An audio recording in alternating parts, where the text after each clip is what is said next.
Welcome back to episode 2 of our two-part podcast with Usman Riaz here on IGN Pakistan. But you spoke about the amount of time it was given to you to produce. But I'm also interested to know about the running time of the movie. Is it the length that you originally thought, or did you want a longer movie? Or were you afraid that it would get into a really long movie because it's your first time and you put everything into it? So, how is the end running time compared to what your original cut was? So, uh, अभी क्या है? It's 1 hour, it's 100 minutes. 100 minutes, right? 100-minute film right now, but it was a 2-hour movie. And I had storyboarded a 2-hour movie. What happened was I drew 1,477 cuts for the storyboard. And that's probably around 2,500 individual drawings. And I timed each shot in the storyboarding phase. And then when we cut the animatic together, I'd kept track of the time obviously, so I knew it would be 2 hours long, but we ended up with a 2-hour movie. And then when Manuel Cristobal, our second producer, when he came on board, Manuel is one of the greatest animation producers to come out of Europe. Manuel's based out of Madrid, and Manuel has produced Wrinkles, has produced Boonwell in the Labyrinth of Turtles. Wrinkles was the film Studio Ghibli bought and distributed in Japan, I think in 2013. That's when I first heard of Manuel. So it was surreal to be working with him. Manuel said the film's too long. He saw the animatic and said it's too long. That was because initially the film was exploring both Vincent and Elise's perspective. So we took a call, okay, we'll just follow Vincent's point of view. He will be our eyes throughout the whole film. We worked with a brilliant editor, Jose Manuel Jimenez, who's worked on all of Manuel's films. He came on board and we went to work and we edited out sections that we felt didn't support Vincent's point of view. A lot of side stories were cut out. That's 20 minutes worth of It's like a director's cut here. I hope there will at some point be. So the storyboards are my director's cut. So if we ever publish them, you'll be able to read the whole story and get even more insight into the characters. Although I feel that the film is the definitive version of the story. Like it's very tight and the point of view is cohesive. So even though you can see more about the characters in my storyboards, I love the version of the. No, 100%. I love the version but of the whenever cut that we someone did. likes a product, people want to know more about it. Yeah, Right? for sure. I mean, sometimes you get these director cuts which add nothing to the movie, but there's fun in watching like 10 minutes of extras. Yeah. Unless it's a Lord of the Rings, which is like a 12 and a half hour, cut if you watch I the three love together. those movies. I've watched those 12 and a half hours so many times. My wife thinks I'm crazy. I've watched the behind the scenes of those extended editions more than I've watched them. And I've watched the movie probably 50, 60 times in my life. So I've watched the entire making of for that. Which brings me to a question which I don't have here, but I want to ask you as a creative person. I've always felt in some way, and correct me if I'm wrong, or even if I'm not wrong, if I have a different perspective, I felt that the advent of technology has kind of hindered creativity or storytelling via creative method. So if you look at the kind of work that was done in Lord of the Rings by Peter Jackson in 2001, Yeah. he shot them all together. तो 2001, 2, 3 के Yeah, अंदर yeah. Release बाद में भी सब shoot तो साथ ही की थी. बल्कि शूट पहले की थी 2001 में तो पहली आई थी. And if you see them from the art direction, so he used a mixture of CGI and props and Miniatures. practical effects, right? Like which is the best way to do it, right? Which is why I still go back and see Sinbad's Voyage of Sinbad from the 1970s. If you ever, they're all claymation and stuff, and they're fantastic. If you look at just how Lord of the Ring looks, simply how it looks and how it feels when you watch it, even if you watch the 12 and a half hour version one, there's simply nothing like that later on in life. In fact, Peter Jackson himself could not recreate the Hobbit. magic with the Hobbit trilogy. It was more CGI heavy. It looked shiny and different. I've always felt that movies from the 80s and 90s that were science fiction or even horror did a much better job of conveying emotions and the sense of awe than, let's say, the Marvel movies now or CGI now. I feel creativity has died as tools have become more complex. And Lord of the Rings, you brought up, that's what I'm saying. उस movie में सबसे अच्छा चलता है. Nothing like that has ever been made again, and that was 2001.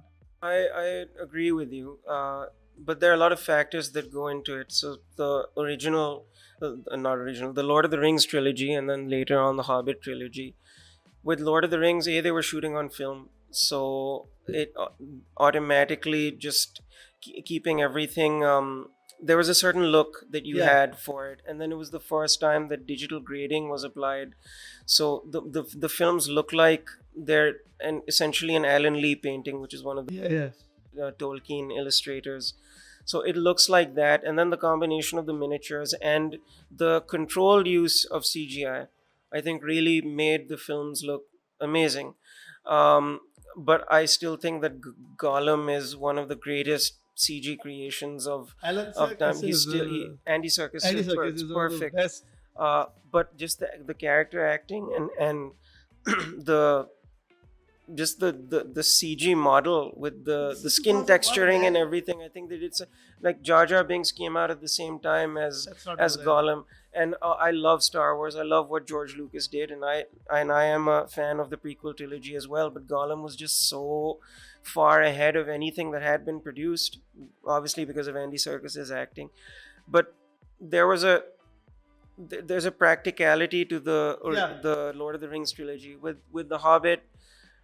I think they tried to recapture that, but there was an over reliance on CG. Looked extremely It CGI. was digital, filmed digitally, and he was experimenting with the 48 frames per second frame rate as well. So that also put people off in the beginning. And it had like ultra high definition. So Because the that closest thing to Lord of the Rings, the first trilogy from Peter Jackson, is actually King Kong. yeah, King Kong is great. It's shot the same way, the color graded the same way. And the shots on the island have that same shock and awe feel about Yeah. it. So it was kind of disappointing, which is why I see myself going back to the original LOTR, but never really The Hobbit. The issue also was that with The Hobbit, he had a very small production window. The original director left the project, and Peter Jackson kind of came in with his own team to rescue the project. So there's a whole backstory there, and like I followed the making of that, just like I followed But it which is for this is also the why Lord of we the go back Rings. to those movies from the 80s Yeah, and 90s, because they look like you watch the original Blade Runner, for example. phenomenal Oh film. my god! Like, those are like Ridley Scott's a genius. Yeah. by the way, the second Gladiator is coming out, which is Excited to see that. yeah, man. So coming to that, from a human perspective, and in terms of support and general understanding of the business, what would you think are the most challenging parts of creating something like this in Pakistan? And I just don't mean from a money and tech point of view. Yes, please do talk about that, because a lot of people listening in are thinking of setting up their own things, but also from just making you feel like an absolute lunatic for wanting to do this, and from the support. And at the same time, please also talk about what are the most rewarding aspects of doing this in Pakistan. So I want you to talk about the challenges first. The challenges, there were so many challenges. It's just difficult setting up the infrastructure to do something like this here. uh, Lack of resources. uh, Essentially, apart from the enthusiasts that were part of our team, everybody else was just an illustrator who we brought and kind of trained in the craft of animation. um, just for people to understand how much work it is, because it is a lot of work. And the most difficult part was I made no money from this. I Me, Khizr, Mariam, every just rupee or dollar that was raised for this movie Has went gone into into the movie. the movie, went into paying the team, went into setting the infrastructure up. So that I'm very, very grateful that my family has been supportive of this entire thing. I think one of uh, the good parts about this whole process is just I got to see my family just be there for me and support me through this whole thing and actually believe that this is possible. That meant more to me than honestly anybody And else's this support. then must mean so much more to them as well when they see it finally there. Yeah, the challenge was just believing in this vision and without gaining anything from it, moving forward. I I'm very grateful that I'm in a position where I didn't have to worry about money. My family supported me through this whole thing, and but it's hard. It is to But also, can I ask, like, in terms of just the country's support, like, I've heard, like, because I travel, I've been to NSE a couple of years back as well. And the funniest part was, did you also mention it? Oh yeah, Did Imran mention we it? had this The funniest conversation. part was that the government, like you said, That was in our Q&A हाँ session. कि Canadian government ने इतने पैसे दिए movie बनाने को because they said the product is good culturally Yeah. and all of that. And I just want to understand, like, how big is the disparity between us and a supportive economy for like anime or content in general. Yeah, the filmmakers को भी पैसा नहीं मिलता. I'm just saying. So like, what would be the ideal scenario for someone like you? Like, बाहर कैसे होता है? यहाँ तो मुझे नहीं लगता ऐसा कुछ होता है. That was the one of the main questions that were asked when we were at NSC was how much government support did you get? And we would just kind of laugh and be like, what do you mean? Because they take advantage, especially in Europe, take advantage of so many grants and things that can allow them to make their films. We had none of that. We had to raise every single dollar, every single rupee for this film ourselves. That too, I'm assuming And internationally, right? Mostly internationally. Mostly the funds was raised internationally. no, they were raised locally and internationally. अच्छा, चलो great. Financiers for the film in Pakistan were my family and a few family friends, and our investor in California, who's also a Pakistani man.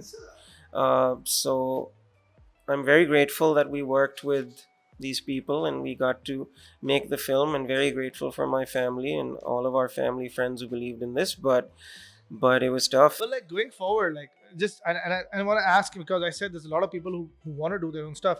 Like if you were to make the next one, whatever the next one may be, like you said, you have 50 ideas that you're storyboarding.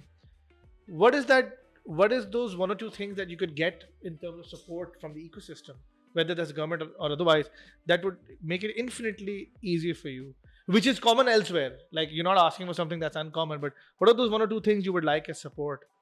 See, there's a wish list of things that I would like, but that probably won't be a reality in my lifetime. Like in Japan, there's so many animation studios, and if you're running out of animators at your own studio, you can just they do that. It's called Animation Lane, where Studio Ghibli is located, and there are a lot of studios in that area. Somebody gets on a cycle and takes keyframes for other animation studios to do, and they're like, "Can you do these for us?" And they come back. That I don't see happening in That's like Pakistan massive for a while. collaboration. Because this is your own When you IP, look at huh? when you look at the credits, all of the, like, even the Studio Chizu Mamoru Hosada's studio that you mentioned, they've worked on Ghibli films. Studio Ponok has worked on Ghibli films. Assisting in the animation in various stages and processes. Everybody works together. In Pakistan, I don't see that happening for me for a while because it's a very specialized craft. I would love to be wrong. I would love to be wrong in Well, to this be very aspect. honest, let me tell you that doesn't happen in Pakistan and other industries as well. In my past life, I've been someone who's considered an expert in technology. Uh, Never have people offered a helping hand, even for national projects. Exactly. That's one of the challenges of working here. And I don't know why it's like that. Quite frankly, I can do nothing to change it. I would like it to change, but that was tough. That you're alone. You're alone here, and you have to get it done. And that's why, like, oh, at Annecy, they really understood that. They understood how monumental an accomplishment it was just making this movie. I don't know how it's going to do. We're filming this podcast before it's released. I hope people enjoy it. I hope they appreciate it. I hope they see all the hard work that went into it. But it was very difficult. It hardened me as an individual, and I don't want to make another film like this ever again. I want to live life a little, because my routine every day, for I would say the moment I started, and especially in the I can say the last 5 years of this film, was I would wake up at 8, get to the studio by 9. I was always one of the first people walking in. I would be at the studio, work with our Pakistan team, then come back home, get on Zoom. Khizan, Mariam, and I would get on Zoom and then talk to our international collaborators. Those meetings would be with Los Angeles. They would be at 1 a.m., 2 a.m., Yeah, I know. speak for hours. go to sleep, get maybe 5 hours, 4 or 5 hours of sleep, and then back to work again. And in the pandemic, we worked 6 days मैं a यही week. पूछने वाला था, how bad was COVID? COVID was awful because we had to introduce a lot of social distancing into the studio. Our studio is not that big in terms of square footage, and we had 32 people at the time. We had to split the team in half and get people to come every alternate day. And we would go 6 days a week. So it was that routine, 6 days a week. You'd rest on Sunday and then go at it again. And sometimes even Sunday wouldn't be off because that was the only time we could talk to our international team. It was an awful, awful routine. And I can't stress this enough when I say this. People want to do this, but they don't realize how difficult it is, how taxing it is. And I'm not the same person who I was when I started this. Like I said, it's hardened me. It's changed me in some ways for the better, in some ways for the worse. But that's what you have to do this. Yeah. I'm You can see assuming. my eyes are dead inside. Yeah, it's the truth. That's what this experience. नहीं यार, I'm sure you've come out on it on the other side a lot better than you think. I mean, you've been through it, so you have probably PTSD right now. Like I was saying, I'm very grateful that I got to make this film. And I'm grateful to God. I'm grateful to all the people who I got to work with. I'm grateful for everything. But it was very hard. And obviously, it makes sense that you wouldn't want to repeat the same pattern of hardship. Oh, no, no, no. Yeah. Never again. I will make, inshallah, if I get to make another film. Making one film is a miracle. It'll be a miracle to make another one. And I would love to make another one. But I would do it differently. So, tell me about one of the things that I really enjoyed about the movie. And then when I saw when obviously I could relate because I saw the pre-movie documentary that you showed, or showreel that you showed. Tell me about the music of the movie, because what I really, really enjoyed, I'll be very honest, Elise's solo at the end, and it's not a spoiler, so like whatever, and a couple of other things, certain wartime tunes and all of that, very heavy on the violin and things like that.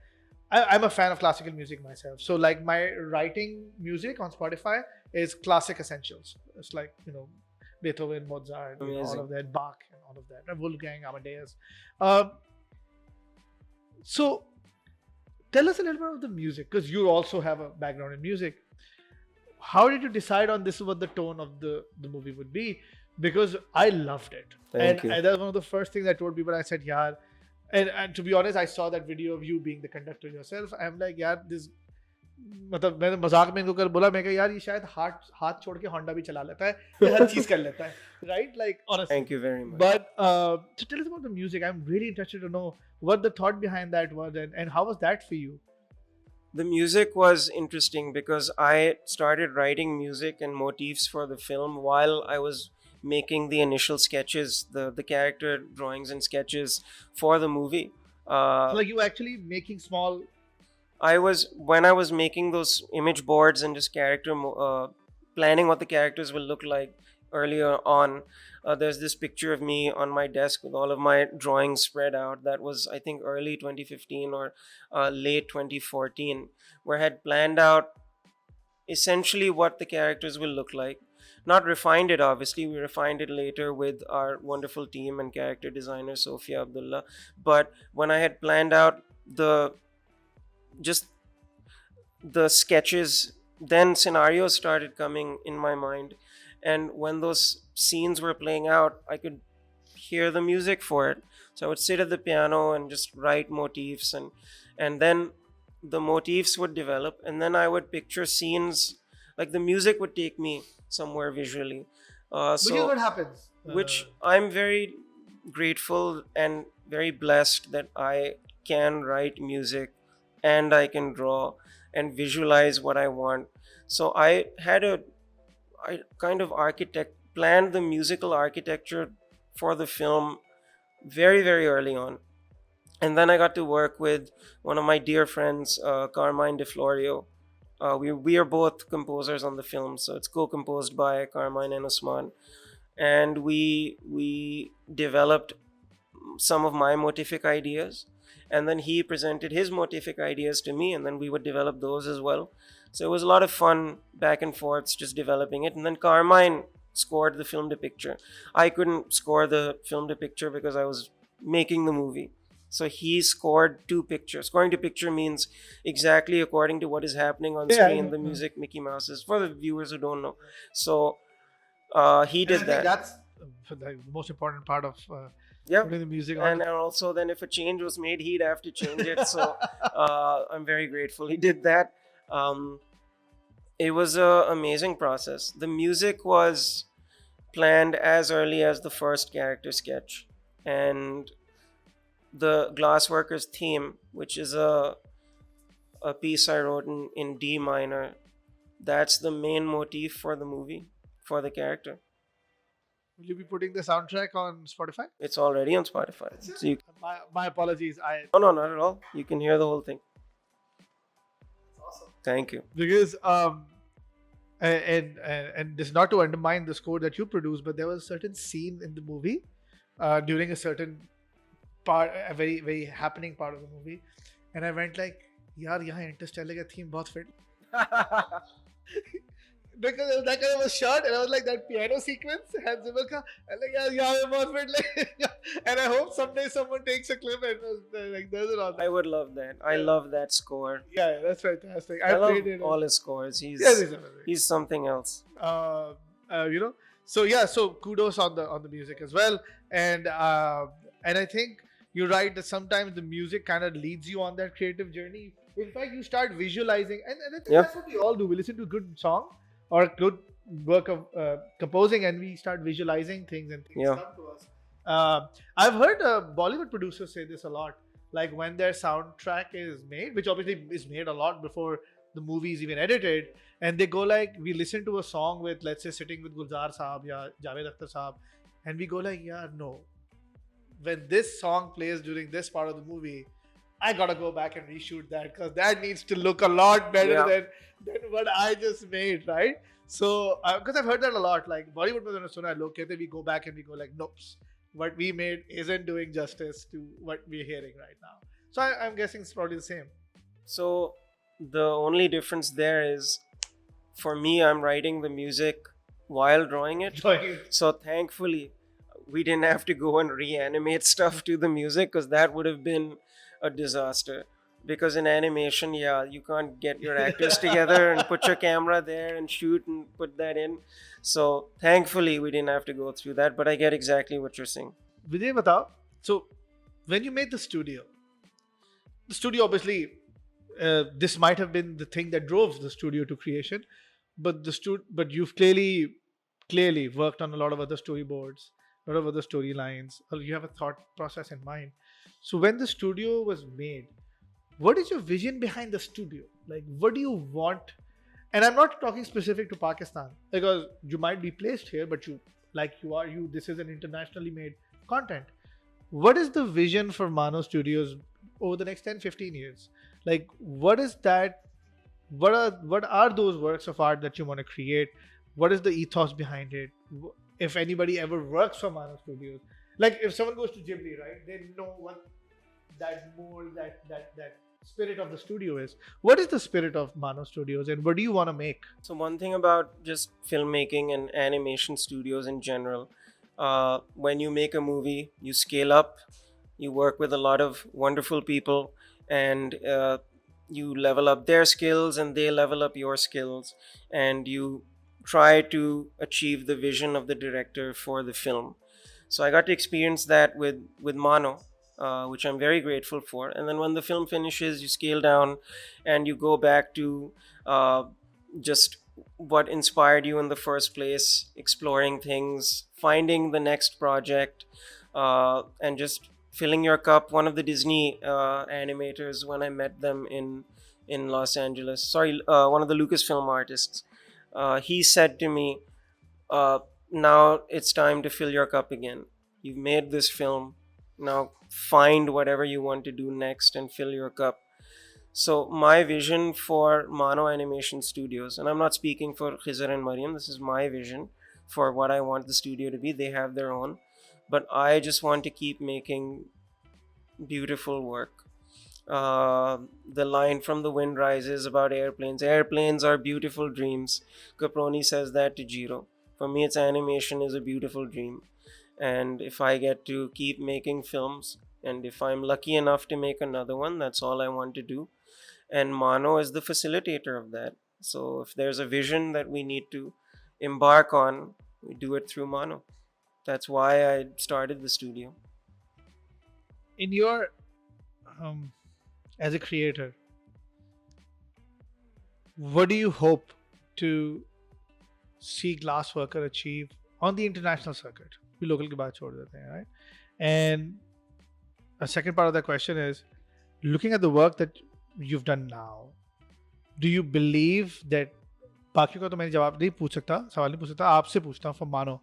Do you believe that you can now compete at least on a respectable level with films that are being produced internationally of this category? So first question is, after premiere, inshallah, what is your dream outcome from this? And second, do you think it is now at a level where you can sit shoulder to shoulder, or at least sit on the same table? I think being at Annecy was when that really hit, because Annecy only had 11 films selected from all over the world as part of Contrechamp, the official selection, unofficial competition. And for our film to be alongside some of the best animated films in the world, I think that we've already accomplished that. That we've done something no one in the history of this country has done. Make a hand drawn animated film that went on to get such a wonderful reception and recognition at one of the most prestigious animation festivals in the world. Then it premiered at Shanghai International Film Festival, and I'll be taking it to Japan in August for the That's a big Hiroshima one. animation season. So, where they regularly consume this sort of content, for us to be recognized as something that they would like to see is a huge honor. So, It definitely in is. terms of what I would like the film to achieve in terms of acclaim, I think time will tell. But the things that we have already achieved, I'm very, very happy with and grateful for.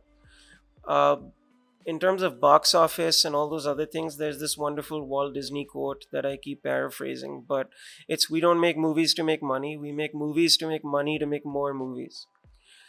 So if I can just make another one from the returns from this, there's so many things that go into, uh, I guess, the film's gross, that the cinema takes some, the distributor takes some, the sales agent takes some. So I mean, I have no idea what is going to happen, and I'm very grateful to be working with all of those people, because they have allowed the film to get to the point where it is. So I don't know what the future holds.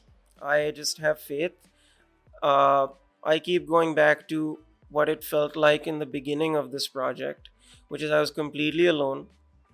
It was just an idea. And then slowly a team started forming because I was just resilient. And then ultimately the film is done. So even though it took 10 years, when I look back on all of the milestones, everything just felt inevitable. It feels inevitable now, but it didn't then. So if I'm to make another one, I hope that I follow the same process again, and somehow we magically make the second movie. Inshallah. Yeah. Uh, and I wanted to ask, how difficult was it for you to get people to work with you, just in terms of pure talent? Like because I represent, like in my past life, I was a tech guy. वहाँ भी हम ये रोते थे. अभी I'm into gaming and animation, gaming more. अभी भी हम ये रोते हैं, लोग नहीं मिलते. और आप ठीक है, आपने कहा कि mostly you hired illustrators because that was the craft that they knew and then you taught them. But even as illustrators, are people any good in Pakistan? Because that's the problem. Capacity की बात हो रही है यहाँ पर. No, there's a lot of talent in Pakistan. A lot of talent. It's just that there's no industry for that talent to gain experience. The industry and the video game industry is developing now, and a lot of CG work is being done. Yep. The CG films being produced are very good. There are wonderful studios in Pakistan making films like Allah Yar, which is Third World Studios. Studios like Talisman that made Donkey Yep. King. Great work. So that's beginning now.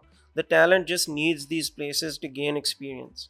Um, Now, whether it can consistently happen, again, I don't know. The box office returns for those films, I don't know. What I've read is that they're successes, and everybody knows about them. So when sequels are made, when people will come, uh, gain experience again in that professional environment, things will slowly start building, and there'll be a compound kind of effect where at hopefully at one point in this country's future we have a thriving video game and animation industry, inshallah. लोग invest नहीं करते यार content Yeah, पे that's नहीं that's करते like they just don't. Like I was seeing a documentary that day. I don't know. It was whether it was Amir Khan or Shah Rukh Khan. I don't really remember. I don't watch much Indian content, and they were talking about how a lot of these movies are bankrolled by professional equity, like financing company, like professional financing company that look at a script, look at the producer, director, writer, actor, probability odds of it succeeding. अच्छा 200 crore लगेंगे 300 crore लगेंगे, here you go. Yeah. And this is what we take, this is what the share profits will be. And a lot of people bankroll their movies. Like, see, because not everybody comes from film families. A lot of the new directors have no family presence in movies, right? South India में भी ये होता है. And that's why, and Hollywood में तो बहुत पहले से हो रहा है, from the 60s हो रहा है. Even if you ignore the mafia money that was there in the 60s, but professional financing of movies has been there since the 60s and 70s. इधर कोई पैसे नहीं लगाता. Like if you go to bank, तो खैर दूर की बात है, but even if you go to like a capital management company and you go like मैंने इतना ज़बरदस्त product पहले भी बनाए हुए हैं, like imagine if even if Glassworker was your 7th movie, right? I still don't think you would have gotten any money. Yeah. Because movie पे कौन पैसे लगाता है? I don't see that changing, and I would like it to change, but I don't see that changing. I hope the next content that you make has a transmedia angle to it as well. I would love to see action figures and stickers and commodities around the goods that you produce, because I've been a fan of transmedia forever. But to say what you said, लोग अगर film में पैसे डालने को तैयार नहीं है तो फिर ये कहाँ से आएगा? So it's बेशक यहाँ से ना आए पैसे, but like a double-edged. one of the most exciting things. It's not a double-edged sword at all. It's just a problem. It's just a problem. हम international की बात कर रहे थे. We actually had a lot of so IGN is a global commodity. We're in 127 countries. So we had a lot of our friends reach out to us from India, and उनका सवाल एक बड़ा basic था. पहले तो उन्होंने आपकी तारीफों में 10-12 लाइन लिखे के सीधे लिखे बड़े आपकी मोहब्बत में के Thank you. we've been following Usman's journey and we've been following it. And there is a huge manga, anime, Japanese culture in India. यहाँ पर अच्छा खासा था. आप सोचे they're like 3-4 times our size. And they're like, we've been following his documentaries and we've been following what he's doing. And we've been following it at a time when things were okay between our countries. Now it's a time when things are like probably the worst they've been. That's how long I've been doing this. Exactly, imagine. Right? So, and they were like, yeah, people in communities in India, their own animation communities and Comic Con types and the IGNs, they're extremely excited about what has been created simply because they see it, and I'm being very specific, they see it as a product, a subcontinental product. कि यार इस region में ये काम नहीं होता. India makes a lot of animated content, don't get me wrong, but it's more mythological based. It's very different. It's very Rugratish and a couple of other. And they're looking at it as sort of this amazing stuff has come out of our part of the world, and maybe people in India will look at it and go, yeah, Zabardast hai Pakistan. So they wanted to appreciate you, but also wanted to say that they're extremely concerned that they will not be able to view this work of art in India. So they asked me all manner of questions. ये Netflix पे आएगा, ये Prime पे आएगा, ये Crunchyroll पे आएगा, ये Crackle पे आएगा, या ये Z पे आएगा, या ये कहाँ जाएगा, हम कहाँ जाके देखें?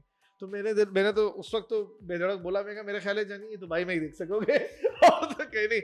But like they genuinely want to know that good content, if it's created like this, how do they and they don't want to pirate, so they've been very clear in using the word, yeah, legally ये चीज कैसे देखने को मिलेगी. So what are your plans? I mean, I wanted to say it's controversial, but it's not really. It's just someone appreciating art. Like, how do your fans or the fans of this art, let's put it this way, get to see the Glassworker in India? First of all, I just want to say thank you to all of the amazing fans in India. We've received so much support and nothing but love from India for this film, and that honestly took me by surprise. Not because just I wasn't expecting it, and for so much of it to come, where all of the comments, people sign off that support from India, love from India. So I'm just saying thank you very very much. I'm very grateful. आप And trailer का भी बता रहे थे, most views yes, from India. yes, so I was describing the YouTube analytics, and the English trailer. The first is obviously the United States, but then I thought the second would be Pakistan, but it's India and then Pakistan. The Urdu language version has more views from Pakistan, but and that trailer is about to hit 1 million views. So the overwhelmingly positive support from India. Thank you so much, and I just wanted to say that their film industry, which Bollywood, is such an institution and so incredible. Um, I I would love to answer when the Glassworker would be able to be seen in India, but I don't have those answers yet. I know that we're working on it, and I would love for the film to be seen there. A lot of other deals and release dates will be announced post the release in Pakistan. So all I can say is stay tuned. Know that I appreciate the amazing, incredible response coming from India, and I would love for the film to come there, and I'm working on it. I hope that's some respite. With the confidence which you say you're working on it, there's some respite. And I would like to request all the Indian viewers to this podcast, which they will be sharing in IGN India as well, that keep commenting, because I don't think people really understand what those comments and words of support mean to a creator. So just take like 10 seconds out of your life and viewing the content. Put in a nice word or maybe even a comment on the trailer, like what you like, what you didn't like. This can really drive a creator forward. I know it does in gaming a lot. Like someone puts out a small demo on itch.io and then like 300 people comment and the guy feels like over the moon कि यार मेरे 1.5 minute के demo के ऊपर इतने लोगों ने मुझे जवाब दिया. So stay tuned, India. Maybe you'll see the movie there soon. um Streaming websites, what is what's your plan, what's your view? Do you feel it an integral part of your international rollout, or do you want to keep it strictly traditional for the time being, and then later on? I would love that. Obviously, there's some things that I can't discuss. That's the territory for our sales agent. So I would love for it to be on streaming services, and as soon as it is up on one, we'll announce it. So, yeah. Chale. I mean, it does great things for the audience, right? Like it just in fact, I mean, look at what K shows have happened ever since they've come on like streaming platforms. I mean, मेरे ख्याल है आपका मुल्क तो one of the biggest consumers of K shows हो चुका है आज, and all they did was just go like, here you go. It's a little bit. Um, I didn't spot any. Like I didn't spot any, and I tried to. But are there like, and you don't have to tell me what they are, but I just want to ask, are there any like Easter eggs or subtle references to Ghibli movies or Miyazaki movies in there? No, because Shucks. we can't put any references to other people's intellectual property in the film. So obviously there are no references to any movies apart from like my own little Easter eggs that I've put in the film. Yeah, वो तो देखे हमने. Like, I'm not going to mention them, but I would like to think I spotted all of them, but okay. I understand why you can't put them in, but so in terms of the architecture of the place, what I noticed was it was very steampunk esque, which I love personally. Like I love steampunk content, even in games and animation. Um, but at the same time, it was very, I would say Victorian, but it was very Colonial. Yes, because we drew inspiration from the colonial architecture here in Pakistan, in Karachi. And that was going to be the next question. The Royal Academy was modeled on Empress Market. And there's a lot of Islamic architecture in the film as well, Yeah. a lot of inspiration from Lahore. And again, not to spoil anything, but that is the architecture that we grew up around and we look at. And we have as much colonial architecture here as we do Islamic architecture. So incorporating that into the town was fun. We worked with a number of very talented architects to help us bring that vision to life in the art direction department under Mariam. So And I think the steampunk kind of added that little modern element to the Islamic architecture. And it's the magic of animation. If you create everything cohesively and you plan everything out, the suspension of disbelief is so much easier because you accept the world for what it is. If you've done your job right, then you just accept the world for there's what this you really see. old cartoon. I don't know if you. This is since I'm fair bit older than you. Uh, I don't know if you've ever seen it, but if you look at, and people don't know what I'm talking about because they haven't seen the Glassworker, but if you look at the people and the ships and all of that, is reminiscent of a cartoon from the 80s. It was called Thunder Sub. Have you seen? I haven't seen Thunder Sub. Please go look at I will. I'll check it out. and since you haven't seen it, obviously your product has nothing to do with it consciously, but because you followed a certain style, if you look at Thunder Sub, it's one of my favorite cartoons growing up. I still go to YouTube vintage channels and I look at it. It's about at that time state of the art submarine that has both air and hydro Oh, that's cool. I'll check capabilities. it out. Beautifully drawn, and the way they draw and the last shot of the every episode is always the submerging on the sunset. So the sunset and the shimmer is hand drawn, 70s, 80s, में hand drawn, you all Nice. like hand drawn, and the way their officers are dressed, you should look at it. I'm gonna check it out. Thunder Sub. Sub. I'll check it out. वो अलग अलग नाम से आ रहा होगा, कहीं ना कहीं Thunder Sub लिखा होगा, वो Arabic. देख लेंगे. And by the way, a lot of people don't know this. Early Japanese cartoons like Grandizer, Gundam, Macross, Thunder Sub, Saudis were huge consumers of it. Yeah. आपको YouTube पे Arabic Oh, they are, dubbing they ज़्यादा are. मिलेगी. They are. आपको Arabic dubbing ज़्यादा मिलेगी. Saudi उसमें तो UE कुछ भी नहीं था, Saudi ज़्यादा. I was shocked, and then I read up on it. All of these have hundreds of episodes, all professionally dubbed in Arabic, and not in English. So वो मैंने auto translate के साथ देखे, but you should watch Thunder Sub. I'm gonna It's check it it's the rest completely do not resonate with the kind of product you have. But when you make Thunder Sub, na, three things are gonna hit you: the soundtrack, it's extremely emotional and often melancholic, right? The art style, Yeah. and the way the military and all are shown, it's very human. I've watched it like 100 times. It's episodes. How many episodes are there? How many I seasons? think there are about 3 seasons. Oh, nice. I'll check it out. And I think उस जमाने में तो एक season में 12 episode हाँ. Episode ही होते थे. But you should watch it. Thunder Sub. अच्छा, अब मुझे जब ये बताएं कि what is, and I'm talking about both the English and the Urdu version.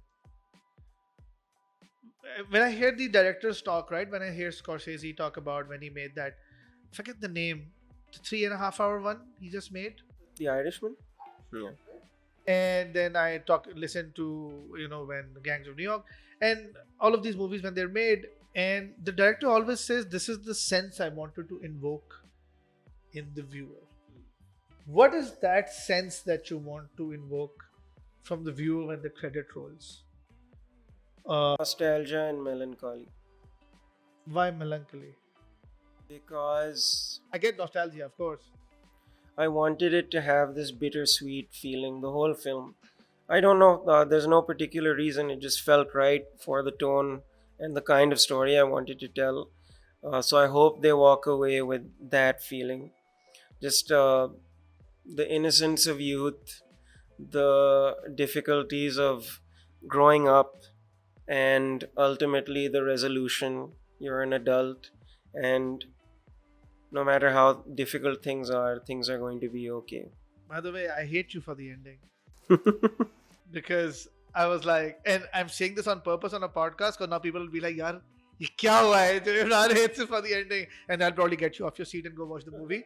But I was like, yeah, couldn't he resolve the ending for us?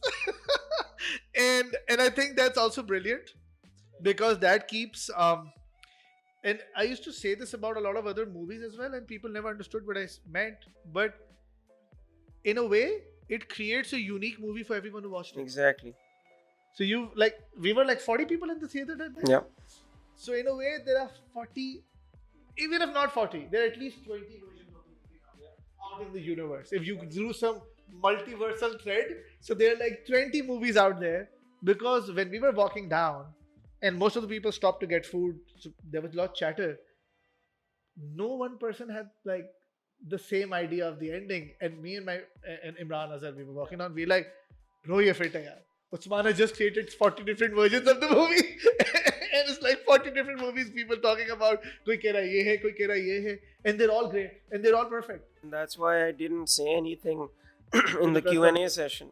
In the Q&A session, when they were asking what is my version of it, that was a very intelligent question. They didn't say what happens in the ending. They said, "Oh, what do you think happens in the ending?" But I dodged that. I said, "No, if I give my interpretation, then that becomes the definitive answer to that question." So I wanted that to be open ended. It's everyone's own experience. The movie. Achha, what? Don't like that. Some people want a resolution, but Yeah, I but think it's it's so much more. I think it's more. It's not the ending that matters. It's the journey that matters. The experience the character had. Because this isn't a good versus evil sort of story. It's not. It's you're growing up with this character and experiencing his life with him. And in the ending, it's not the ending. It's the journey that matters. But I do really like how the ending is set up, and it can mean whatever you want it to mean. Yeah, and I saw some really heard some really out there theories, by the way. So when we were walking down the exit stairs, I heard some really out there theories from people. I was like, ये तो मैंने सोचा ही नहीं, ये कहाँ से आया? But मुझे एक बात बता. I'm a, as you can see, a huge fan of the comic art and the animated art. I own more graphic novels today than I own books, and I am a guy जिसके bathroom में भी bookshelf है. So it's not like I don't read my books. I read a lot, not counting my digital library. I've come to believe, this is my view, that in today's world, I somehow believe that animation has become a far more powerful medium of storytelling. That's what I believe. So, अगर मैं उसकी बहुत primitive मिसाल ले लूँ, बहुत ही primitive मिसाल ले लूँ, अगर आप हॉलीवुड की बात करते हैं. So, and I'm sorry, I'm not throwing shade on DC or Marvel or anybody, but if you look at the movies that DC produces, Versus their animated universe, yeah. DC is the king in animated, right? Yeah. I mean, the new Batman is coming out again animated on Prime, and everybody's like, and Netflix just re-released the original '92 ka Batman and animated series, and you're like, my favorite all-time Batman animated content ever is Mask of the Phantasm. Yeah. The musical score in that, the trauma is just brilliant, right? So even today, आप इस साल भी देखें DC वगैरह का वो Marvel तो हटा दो, Marvel the animation में it's eons behind DC on that, right? But like, so that's, and I call that primitive because it's based on pre-existing IPs and content and all that. So animated even there is far more impactful, right? Similarly, when you look at really soul-moving cartoons like The Wolf Children, Hall Castle, and Monoki, and Spirited Away, and the list is just endless. You kind of feel, and not because of the fantasy element, because CGI has made everything possible. I just don't believe that live action, which is why I was not a fan of Lion King going live action, and Pocahontas going live action, and Mulan going live action. I was like, yeah. I mean, so I mean, I am a believer of this. It's not that aapko bol raha hu. I believe that storytelling is a lot more impactful using the art of animation today. What are your views on that? And if that is the case, why? Why hasn't film been able to? I think the answer from me is a bit more nuanced in the sense that animation is right for a certain kind of storytelling. Like The Lion King, for example, because the hand-drawn film was so powerful and so strong and moved so many people, the kind of live action animated version of it was never going to have the impact that the original did, because of the character expressions and the style that they chose, where it's extremely photorealistic.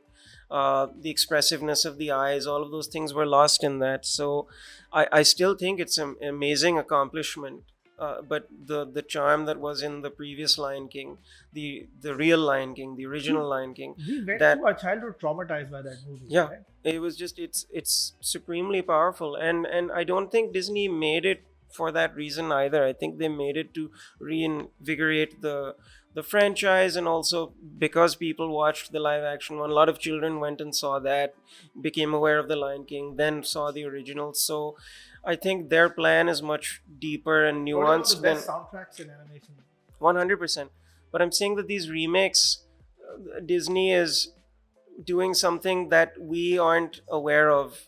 Like they're operating at such a high level, and are probably thinking of things that we are just looking at the movie and thinking, why did they make this? But there's a grand plan at work here for reinvigorating all of their franchises to get people to come to the cinema. Live action historically does better than animation, so I think it's a very smart move.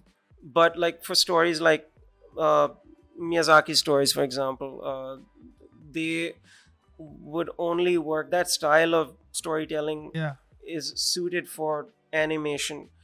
So my thoughts are that live action has its place because I love movies. I love Yeah. the magic of movies, and animation, yes, is film, but live action is something special. Like Star Wars, the original Star Wars, that I still go back is a and watch it. cinematic, it's a piece of cinematic literature. It's not based on any property.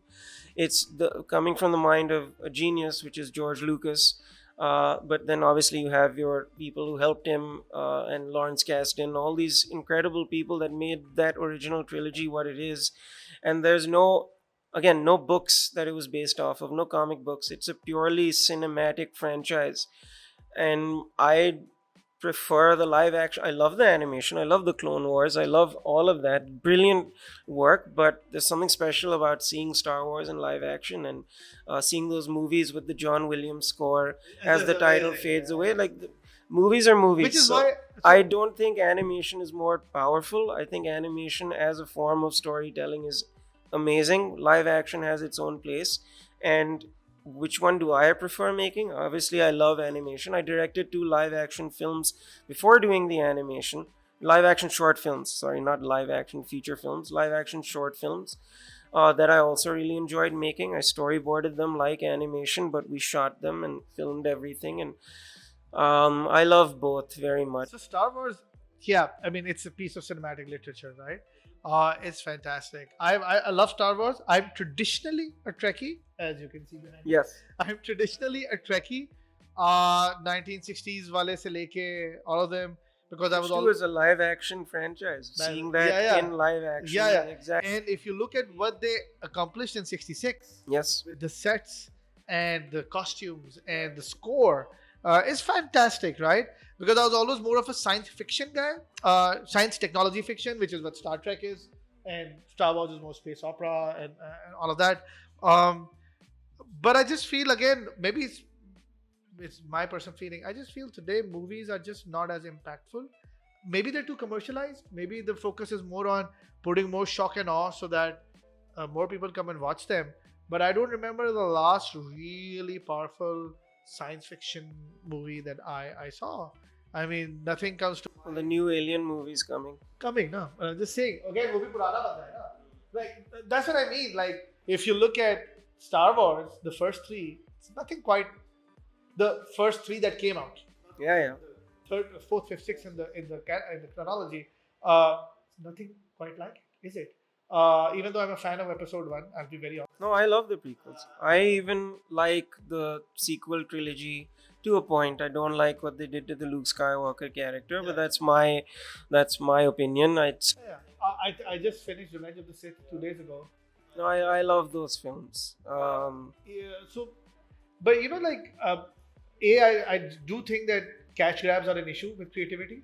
So I think this year saw like the 105th Godzilla movie. The Godzilla was a Kong or whatever. What did you think of Godzilla -1? Absolutely loved it. I loved it. And I'll tell you why. Thank you for asking that question. I watched it in Japanese. That, not in English, obviously, watched it in Japanese, because that screaming, that way of their expression is completely lost in English, right? Number one. Number two, What I loved about that movie was it was a movie on Godzilla, but it was actually a movie on that pilot. Yeah. It was what that movie was about. Godzilla was the backdrop, just as the city was the backdrop and the chaos was the backdrop, and how he rebuilds his life out of sheer rubble, right? They're living in like a teen ke ghar mein reh rahe hote hain. And but it's all about him. It's all about him, his trauma, his issues, his baggage, his stubbornness, and his liberation. It's a phenomenal film. It's just absolutely brilliant. That last scene with the plane I've seen 50 times. Yeah. Because just the way the orchestral score is when he's coming in, and the way he makes the impact, and then you notice the movie goes silent. It just there's no sound because it's just getting you to absorb what the hell just happened.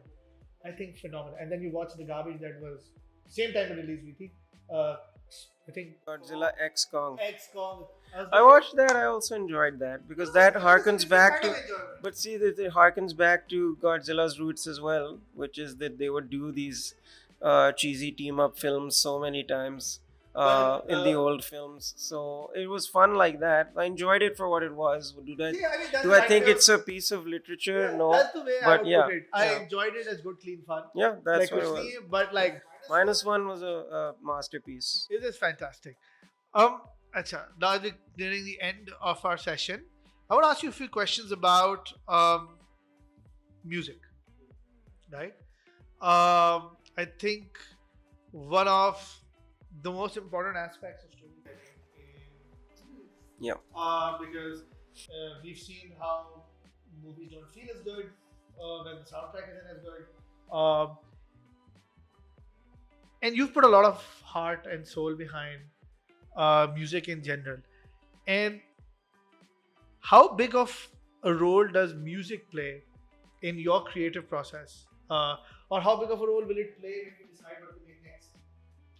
Music is very important. Music allows me to visualize scenes and shots, and music for the Glassworker played a huge role. I knew the tone for the movie when I wrote the initial motif for the film, which was I called the Glassworker's Melancholy. That was the launching pad for the tone of the movie. So it helps me decide the tone. So what I'm working on next, yeah, I'm trying to find a musical direction for that. Whenever I get the energy back to work on it more. I was thinking that because so much of my experience has been behind the scenes in a cave, I don't really know what it's like for people to have seen the movie. That You were with another us that day, but there was a small number of people. that was obviously. yeah 40. I mean, we saw it with people at Annecy, but it's different doing controlled screenings versus it being in a multiplex. You know, these actors and producers all over the world, it's very common that they, well, the famous ones wear the disguise, but the less famous ones, they do attend multiple screenings in multiple cities because they want to see firsthand what Yeah, people. I thought about doing that. I probably will. It would be so much fun for Yeah, but no need you. to. Hopefully. It would be so much fun for Hopefully, you. that's what I was Yeah, about. I mean, candidly hearing someone or a group of people or even a kid in the front row or a family saying this looks amazing is, I think that is the day where you'll be like, yeah, I'm looking forward to just having the movie out there because I don't know what that's like. I honestly can't imagine an existence where I'm not working on this.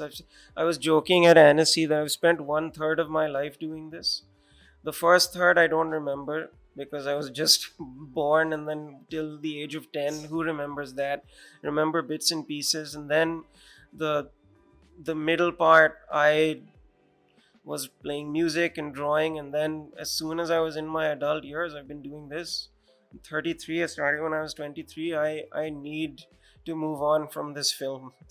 So I want it out there, and I want people to see it, and then just move I really further hope and you make get to something live else. it. Like a lot of people can't disenfranchise themselves from the process, Mm-hmm. and I really hope you get to just leave it all to Umar and everybody else and go and sit and be like, "Yaar, main ye banaya hai." You probably haven't even seen it with the same eyes that we have. No, but I'm able to do that very easily. It now is just the film exists. I never sit and look at things and I'm like, why didn't I do it like this? That initially I feel that like, but I've moved on emotionally Put your from feet it. up, get some popcorn. Yeah, my only fear was sitting in Annecy with the Annecy audience because that is the Critical audience. not critical, the most educated audience that will ever see this movie because it's an animation festival. Yeah, yeah. And by educated, I mean They educated in the understand the art. craft of animation.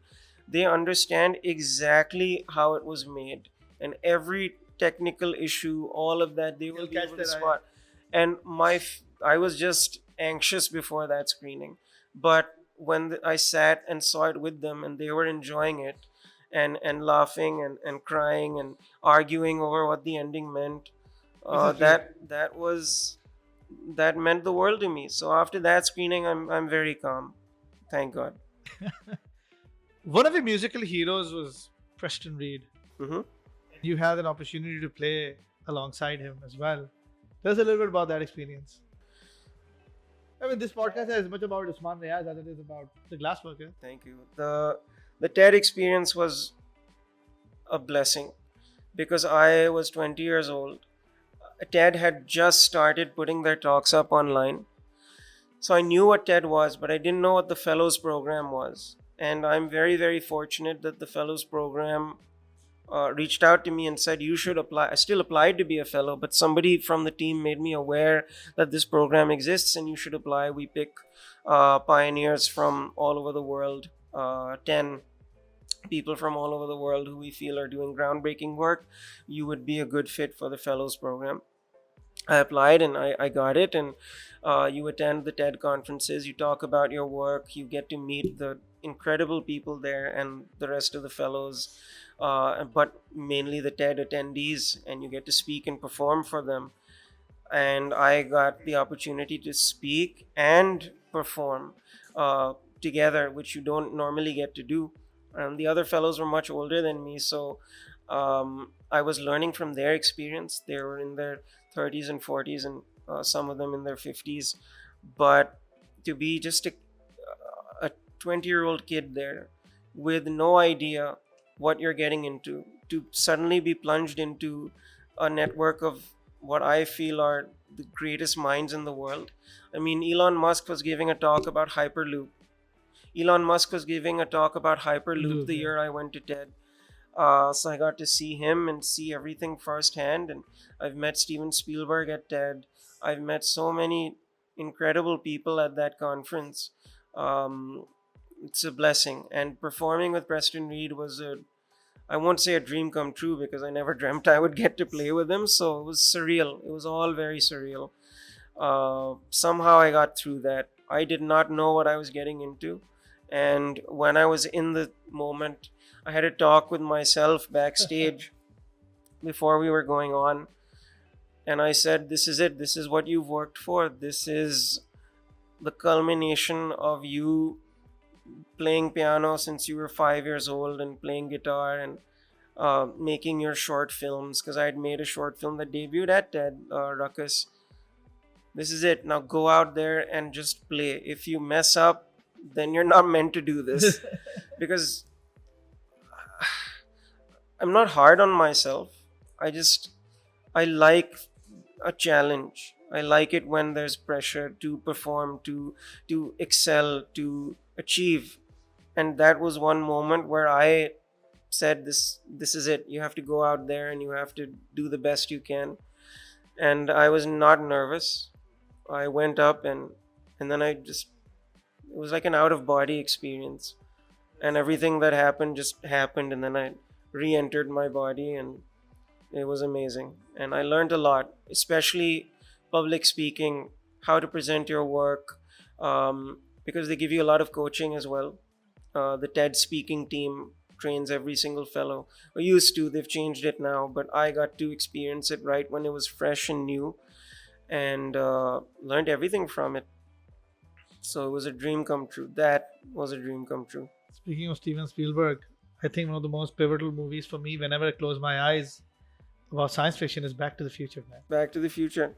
Back to the Future. It's just unbelievable. And the movie still remains as fresh as it was I'm sure you've seen all three of them, the remastered version. In fact, Michael J. Fox just played guitar with Coldplay a week ago, which is pretty cool to watch. So, one of the last things I wanted to ask you is, when we were growing up, animated and cartoon content in a simpler word was very important in Pakistan. Hmm. PTV, STN, NTN, सुबह उठता था animated content होता था, दोपहर को आता था, शाम को आता था, and there was a lot of focus on quality content, and a lot of these Japanese cartoons we saw on PTV. Yeah, and Thundercats on Thundercats, STN. वो तो मैं Brave Star, Saber Rider, mostly Japanese content, all of that, and all of it was there, right? How important? I know it's important. I want to know your view as an animator. I believe that kids today lack good quality local content or locally consumable content on television or even on digital media. There's अपने content की बात कर रहा हूँ, digital पे तो आप कहीं से भी कुछ देख सकते हो. But the point is, I've always believed that animated content, and the West has always known this, is a great way to create catalyze change in society. yeah. They change mind. Peppa Pig, if you read about it, is one of the most biggest success stories as the biggest British export to toddlers across the world. My kids grew up on Peppa Pig. They even used to talk like Peppa Pig because they were very old, right? Because obviously it's more refined, it's British and blah blah, and it's great stories and very simple animations, very easy to follow. And it's a great way to change mindsets or grow mindsets or cultivate mindsets, whatever you want to say. Why do we not see that today? And do you think that's very important for us to recreate in Pakistan today? That's a good question. I think it also stems from the fact that curated content is going away, because you're talking about TV channels and things that you would turn on. वो बिल्कुल खत्म हो गया. You don't get curated content the way you used to, where you would watch something, you'd wait to watch a particular show, and then it would end on a cliffhanger, and then you'd have to wait for the next day, or in some cases the next week, what will happen next. That whole experience of watching television is gone. Now everyone can see whatever they want, when they want, and all of it whenever they want to. So I don't know. I think that's influenced how content is made. People now focus on binge-worthy content versus I don't want to say that story pe focus nahi hai, because there is focus on story, but the format has changed. It's a tricky question, one that I'd like to discuss more in detail. But I think the reasons are the way we consume content now has changed. So the content is adapting for the new consumer of that content, and the work that you grew up watching and the work I grew up watching, that it will never be the same. I think that's a fair point. I think the way we view content has also shaped the way content has become. So my last question of this amazing podcast, it's a cliched question, but believe me, as an editor, as someone who writes for a global platform, people do hang on to the words that people like you say. What is, after this 11-year journey, what would be your message or your statement or to people who want to be like Usman Riaz, not as a person, but as a creator, creator, an animator, a producer of a groundbreaking movie? What would be that message that you want to give to people listening here, and now obviously in India as well? What is that thing that you would want to share? Persistence and obsession. I think if you working hard and being talented is not enough. You have to do it every single day, and you have to push yourself beyond what you feel are your limits to achieve whatever you're setting out to achieve.